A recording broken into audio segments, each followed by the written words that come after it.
اور اس کھجور کو اٹھا کر رکھ دیا حضرت عائشہ سے. لیکن فرماتی ہے کہ وہ اللہ کے نبی کو آنے میں دیر ہوئی، اتنے میں میرے گھر میں ایک سائلہ آ گئی. جاءتنی سائلہ، ایک مانگنے والی آئی. معہا سویان، اس کے ساتھ اس کے 2 چھوٹے چھوٹے بچے تھے. سنو، زبردست واقعہ ہے. میں نے وہ ایک کھجور میں نے اٹھا کر رکھ دی ایک مانگنے اللہ کے نبی کے لیے کہ میرے ہسبینڈ آئیں گے، میرے سرتاج آئیں گے، میں ان کو کھلا دوں گی. لیکن اللہ کے نبی کو آنے میں، میرے شوہر کو آنے میں دیر ہوئی. ایک سائلہ آ گئی، ایک مانگنے والی آئی، اس کے ساتھ 2 چھوٹے چھوٹے بچے تھے. اس نے کہا شیئا للہ، آئے محمد کی بیوی، آئے سارے دنیا کے مسلمانوں کی ماں، اللہ کے نام پر مجھے کچھ دے دے. حضرت عائشہ نے دروازہ کھولا، دیکھتی ہے بال بکھرے پڑے ہیں، کپڑوں میں پیبند لگا ہوا ہے، جوڑ لگے ہوئے ہیں،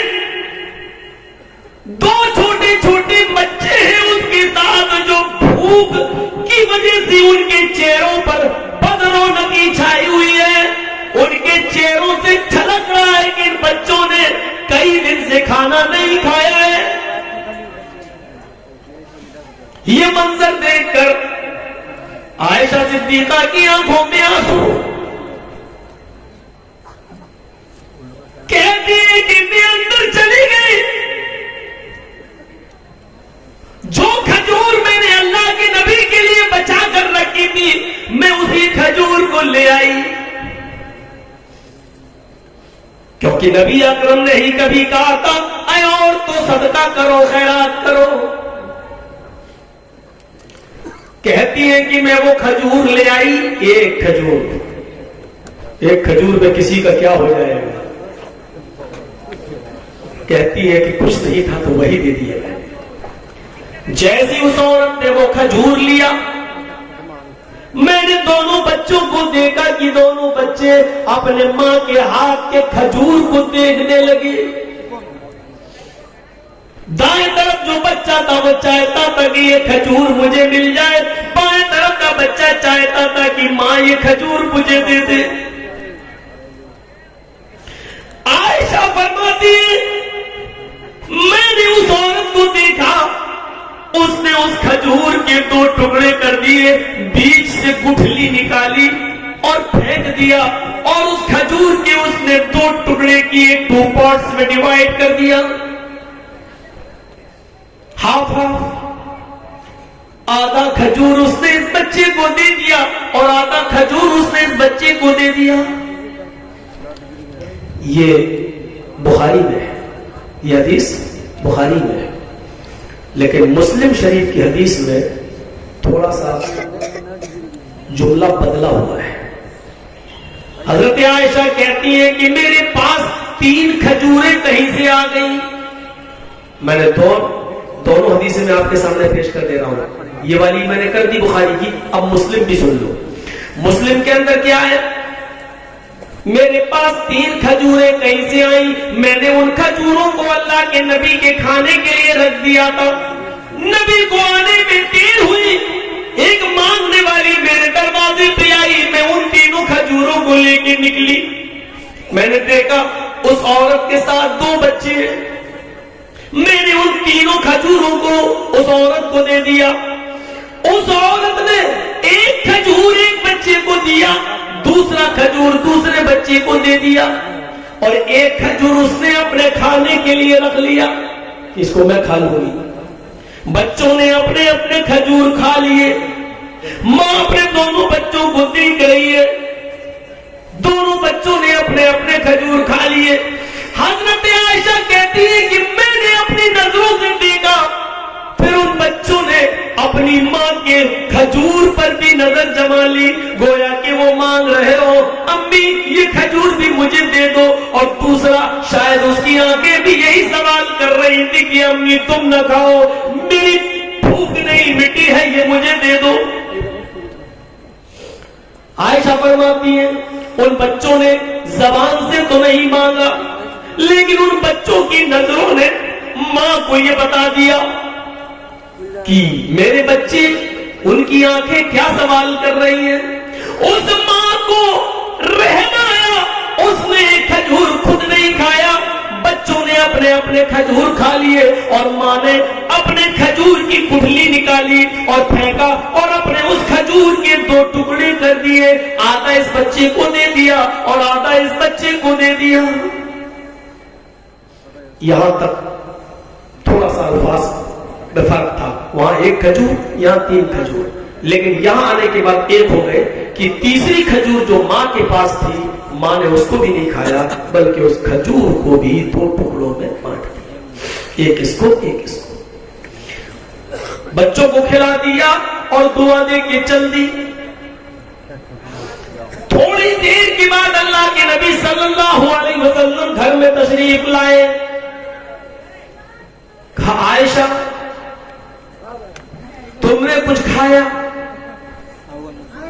حضرت عائشہ فرماتی ہیں نبی نے میرے بارے میں پوچھا ضرور کہ تم نے کچھ کھایا کہ نہیں کھایا، لیکن حقیقت یہ ہے کہ اللہ کے نبی یہ پوچھنا چاہ رہے تھے عائشہ کیا کچھ میرے لیے بھی موجود ہے یا نہیں۔ ایک شوہر کی ذمہ داری دیکھیے، کیا کہتے ہیں عائشہ تم نے کچھ کھایا؟ میں تو صبح سے دعوت و تبلیغ میں گیا تھا، تم نے کچھ کھایا؟ لیکن حضرت عائشہ کیسی بیوی تھی، وہ کہہ رہی ہے اللہ کے نبی پوچھ رہے میرے بارے میں، لیکن حقیقت یہ ہے کہ اللہ کے رسول صلی اللہ علیہ وسلم یہ جاننا چاہ رہے ہیں کہ تم نے کھایا، میرے لیے بھی کچھ تھوڑا بہت چھوڑا یا گھر میں کچھ ہے۔ بیوی کی نظریں پہچاننے والی ہونی چاہیے شوہر کی حالت کو، تو عائشہ پہچانتی، کہنے لگی ہے اے اللہ کے نبی میری فکر چھوڑیے، میرے پاس 1 کھجور تھی یا 3 کھجوریں تھی، میں نے آپ کے لیے رکھ لیا تھا۔ اچھا پھر کیا ہوا، تم کھا گئی ہو کیا؟ نہیں، جب آپ کے لیے رکھا تھا تو میں کیسے کھاتی؟ تو پھر کیا ہوا؟ کہا ایک مانگنے والی آئی، پھر اس کے ساتھ تو چھوٹے چھوٹے بچے تھے۔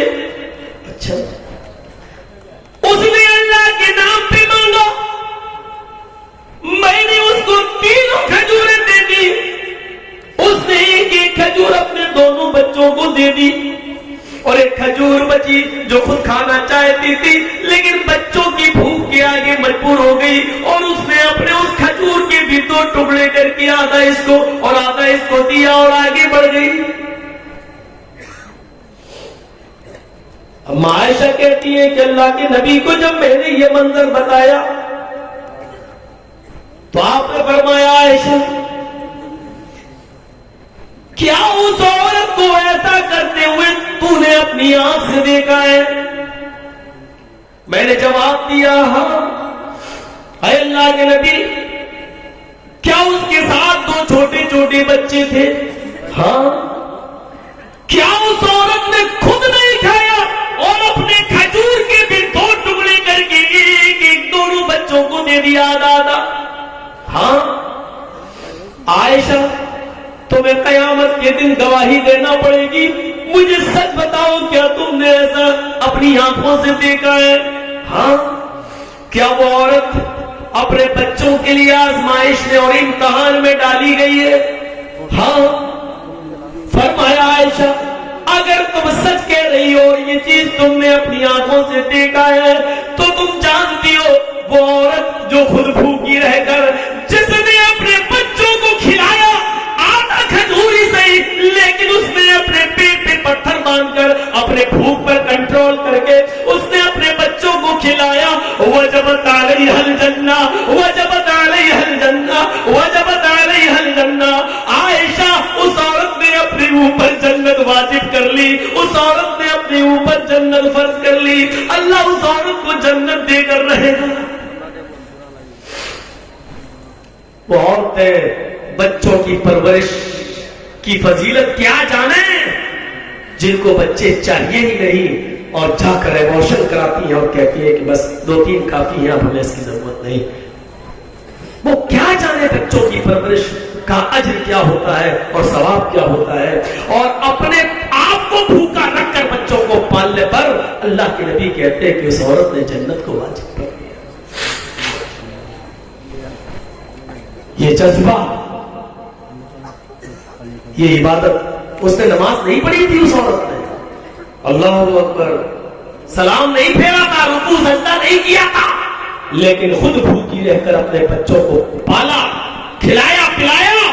اس پر بھی اللہ کے نبی کہہ رہے ہیں کہ اس پر جنت واجب. اس کا مطلب یہ ہے کہ اپنے آپ کو بھوکا رکھ کر اپنے بچوں کو پالنا، ان کو کھلانا اور پلانا، ان کے لیے محنت کرنا، ان کے لیے مزدوری کر کے لانا اور ان کا پیٹ پالنا بھی عبادت ہے.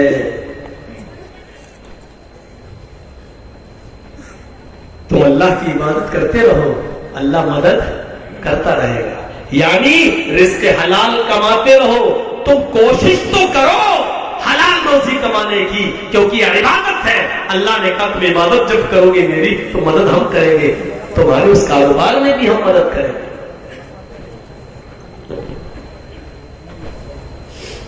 دیکھ رہے ہیں آپ، عبادت ہم نے بس یہی سمجھ لی ہے، نماز پڑھ لو عبادت ہو گئی. ارے کتنے لوگوں کی نمازیں تو ایسی ہے جو سروں سے اوپر ہی نہیں جاتی ہوں گی. ہم ہی لوگوں میں سے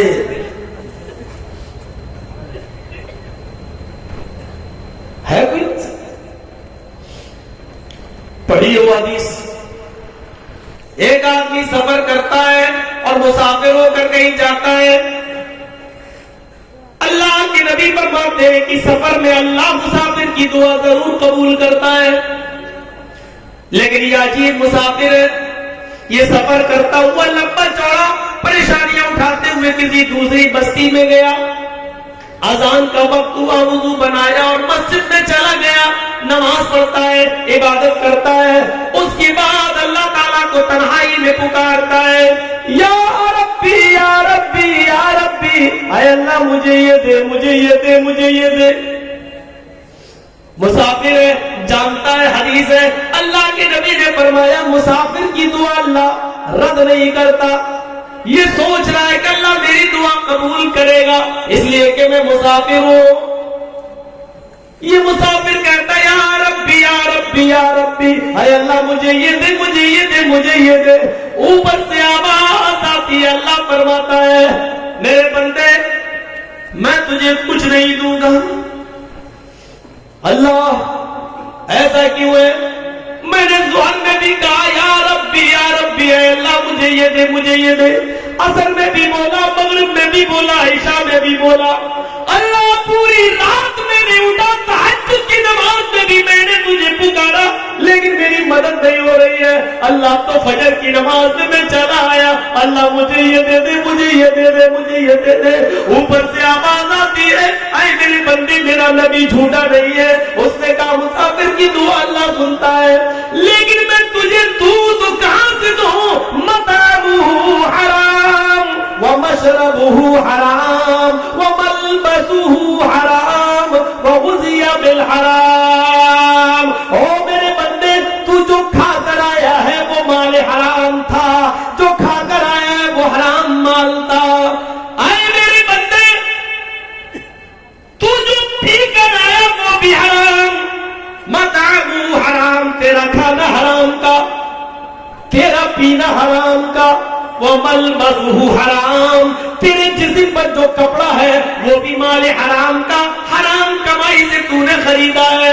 وغذی بالحرام، تیری رگوں میں جو خون توڑ رہا ہے وہ حرام مال کھا کھا کر بنا ہوا ہے، جو تیری رگوں میں سرایت کیا ہوا ہے، تیری پرورش حرام مال سے ہوئی ہے.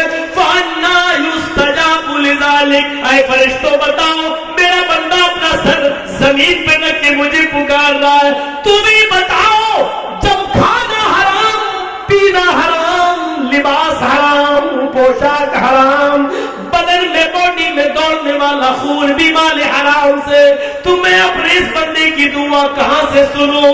میں تو پاک ہوں اور پاکی کو پسند کرتا ہوں. یہ تو پورا کا پورا ناپاک ہے، اس کی باڈی میں ناپاک خون دوڑ رہا ہے، مال حرام سے بنا ہوا خون دوڑ رہا ہے، میں اس کی دعا سنوں تو کہاں سے سنوں؟ نہیں سنوں گا، میں اسی کی سنوں گا جو حلال روزی حلال محنت کرے گا، رزق حلال کمائے گا اور کھائے گا اور اسی سے کپڑا خریدے گا۔ ضروری نہیں 1000 روپے کا کپڑا پہنا جائے، 100 روپے کا کپڑا بھی پہن کر اپنا جسم چھپایا جا سکتا ہے، اپنا ستر چھپایا جا سکتا ہے۔